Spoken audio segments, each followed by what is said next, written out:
Hi guys, welcome to the channel. In today's video, I'm going to show you how you can save videos from Google Drive to Gallery. So the first step you simply need to do is to open Play Store and search for the Google Drive, and you need to download Google Drive and click on open. So once you are in Google Drive, so here you can see I added different videos. So you simply need to click on three dots, and here you can see download option. You simply need to click on that, and here you can see that one item will be downloaded, and you can see the notification on the top left here once it is completed. So this is a process how you can download video from Google Drive to your gallery.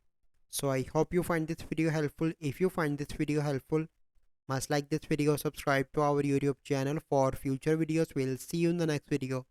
Thank you, have a good day.